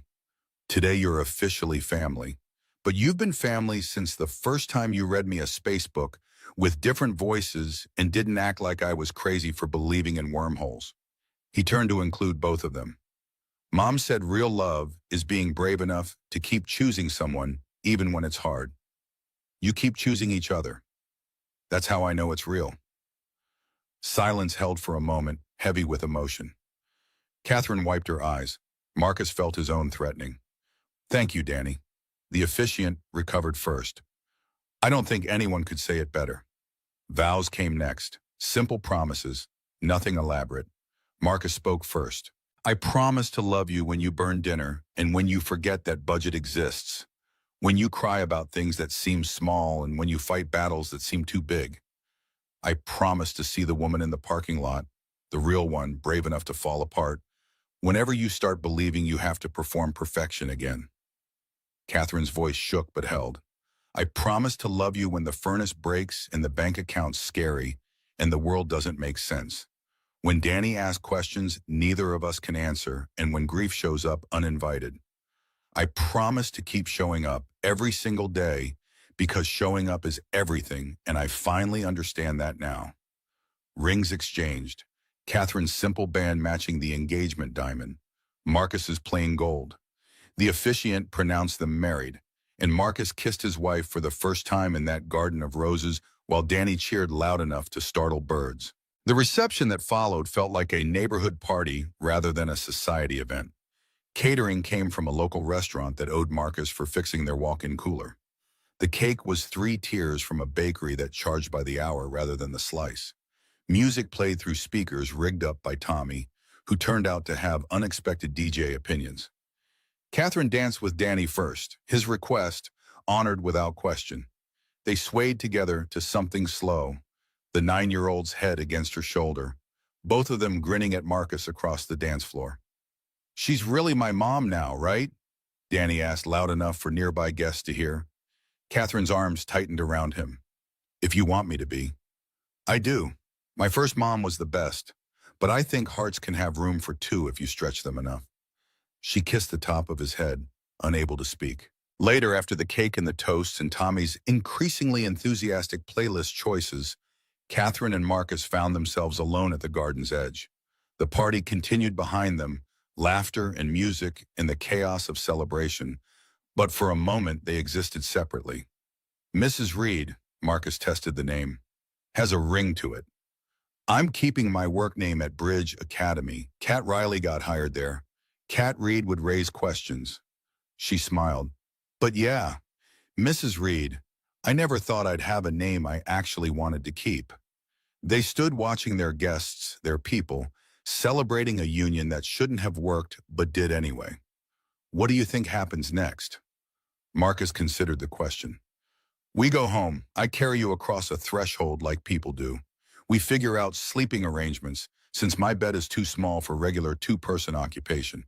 We wake up tomorrow married and deal with whatever that means. Catherine laughed. I meant more broadly, the future. What life looks like now. Same as it looked before, I think, just more official. Work and school and dinners together, helping Danny with homework, keeping the house from falling apart. Ordinary stuff. Ordinary sounds perfect. Catherine leaned into him. I spent my whole life surrounded by extraordinary. Extraordinary money, extraordinary expectations, extraordinary pressure. Ordinary is what I was always missing. They returned to the party. Danny had commandeered the music, was attempting to teach the Rodriguez children a dance he'd apparently invented. Catherine got pulled into conversation with her Bridge Academy director. Marcus found himself fielding congratulations from clients he hadn't expected to attend. The evening wound down naturally. Guests departed with hugs and well wishes.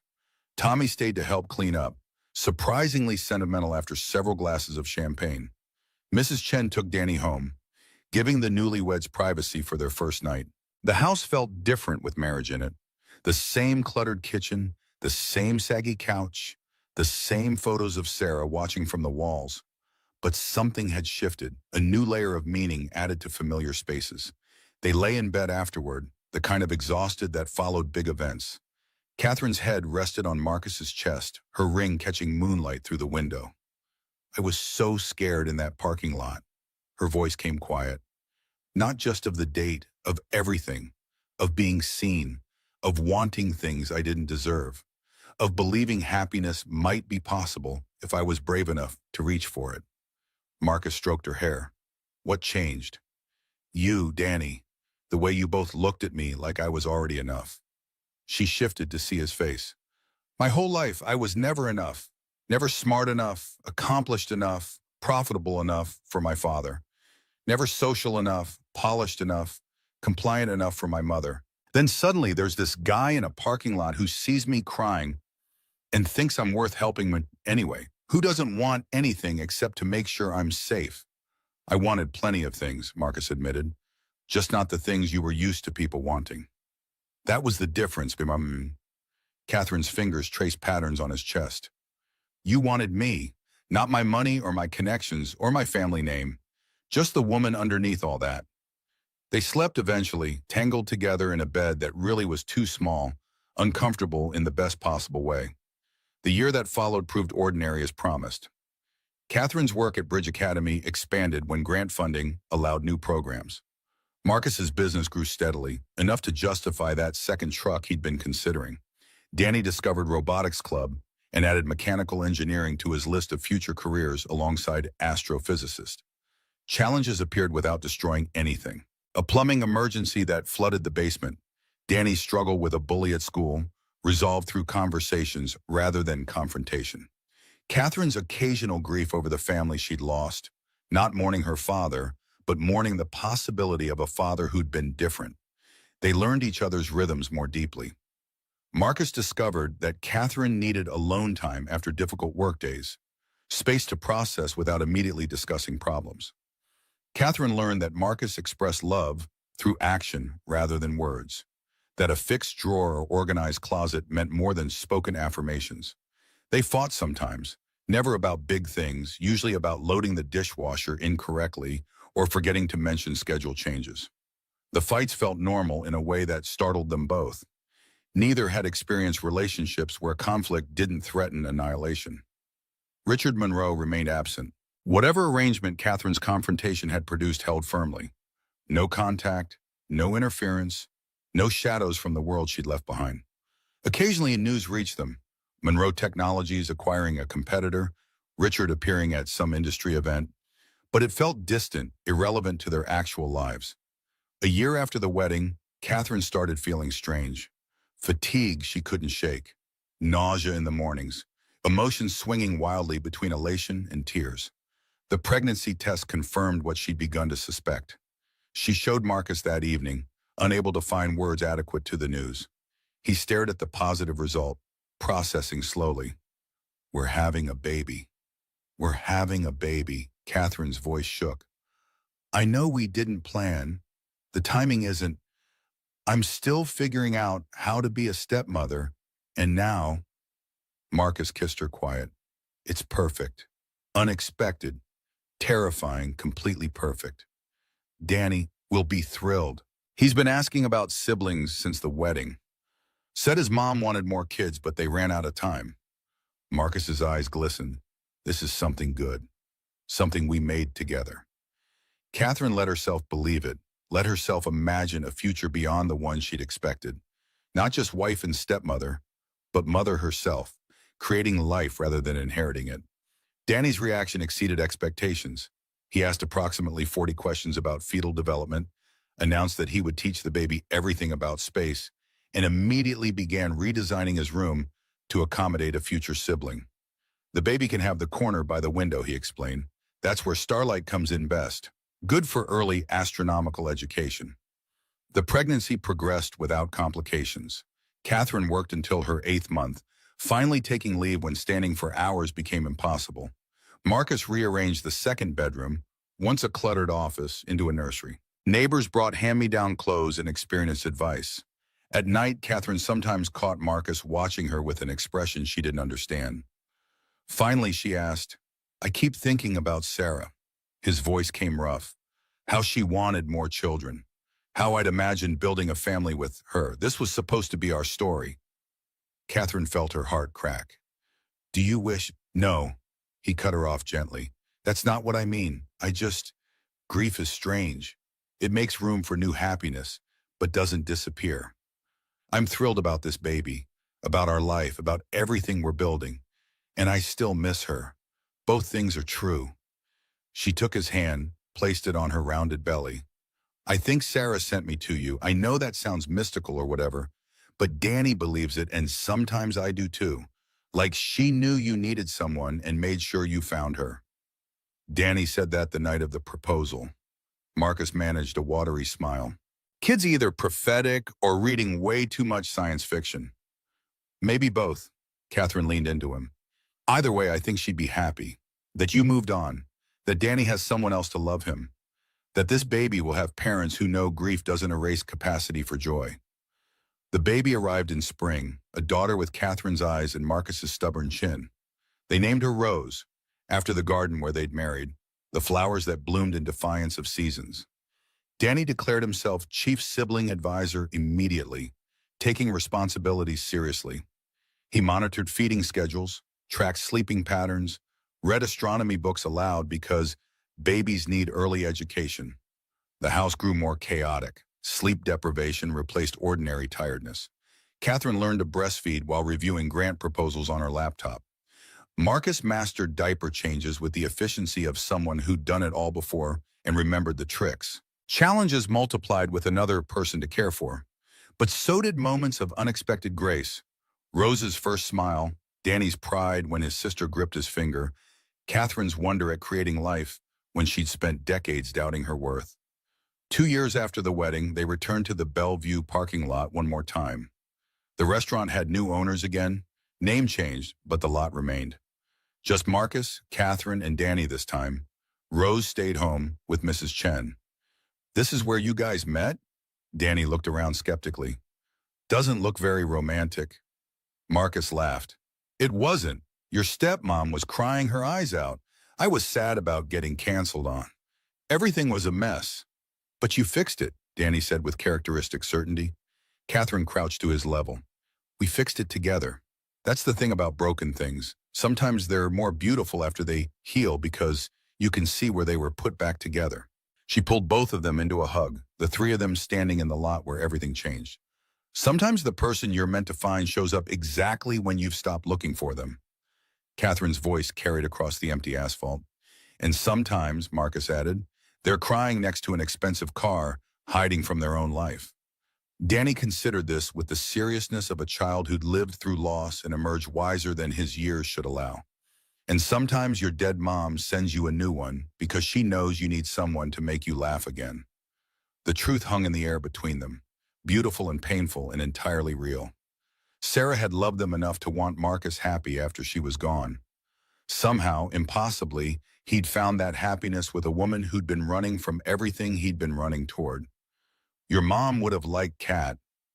Marcus said it without hesitation now. "I would have liked her too," Catherine replied. "Anyone who raised a kid this wise must have been extraordinary." They stood together a moment longer. Three people who'd become family through luck and choice and the kindness of a man who'd seen someone crying and couldn't look away. Then Danny tugged at their hands with the impatience of youth. "Can we get ice cream now? I feel like we should celebrate not being sad in parking lots anymore." They piled into Marcus's truck, still the same F-150, now pushing well past reasonable mileage. The engine complained but held. They drove toward ice cream and home and the life they'd built from broken pieces. Behind them, the parking lot sat empty and ordinary, holding the ghost of a meeting that changed everything. Two lonely people who'd found each other at exactly the right time, in exactly the right way. Because sometimes the best love stories start with canceled plans and tears in parking lots. Sometimes what feels like an ending is really just the beginning of something better. And sometimes when you stop running and let someone see you at your most broken, that's when you finally find your way home. Catherine watched Portland slide past the window, her ring catching afternoon light, her family surrounding her. The woman who'd cried in that parking lot felt like a stranger now, someone she'd been once, someone she'd outgrown. She glanced at Marcus, steady at the wheel, at Danny in the back seat, already planning what flavor he wanted, at the life they'd built together, ordinary and extraordinary in equal measure. Happy? Marcus caught her looking. Catherine considered the question. All her life, happiness had been something to perform, smiling for cameras, pretending satisfaction, convincing the world she had everything anyone could want. Real happiness felt different, quieter, steadier, less about perfection and more about presence. Yeah, she said finally, I really am. They got ice cream at the place Danny preferred, where the servings were too large and the flavors too numerous. Sat outside despite the autumn chill because Danny insisted outdoor ice cream tasted better. Marcus's phone buzzed, work call, nothing urgent but unavoidable. He stepped away to handle it, leaving Catherine and Danny at the table. Can I ask you something? Danny's voice went serious. Catherine nodded. Do you ever miss your old life, the fancy houses and the money and all that? The question surprised her with its directness. She considered it carefully, giving Danny the respect of an honest answer. Sometimes I miss the convenience, being able to fix problems by throwing money at them. Never worrying about whether we can afford things. She stirred her ice cream, watching it melt. But that life came with a piece I couldn't see until I left. Loneliness. The feeling that everyone wanted something from me. The impossibility of knowing if people actually liked me or just liked what I could provide. She met Danny's eyes. What I have now, you're dead, you, 'cause this weird little family we've made, it's worth more than anything I gave up. Because it's real. Because people show up when things are hard, not just when there's something to gain. Danny nodded like this confirmed something he'd already suspected. That's what I thought. Mom used to say rich people sometimes forget that money can't buy the important stuff. Looks like your dad forgot that. He never learned it in the first place, Catherine said. That's the difference. Your mom knew what mattered. My father only knew what could be acquired. Marcus returned, pocketing his phone. Everything okay?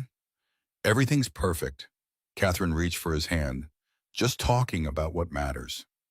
They finished their ice cream as the sun began its descent toward Portland's skyline. Danny's theories about interstellar travel filled the comfortable silence. Marcus's hand stayed linked with Catherine's across the table.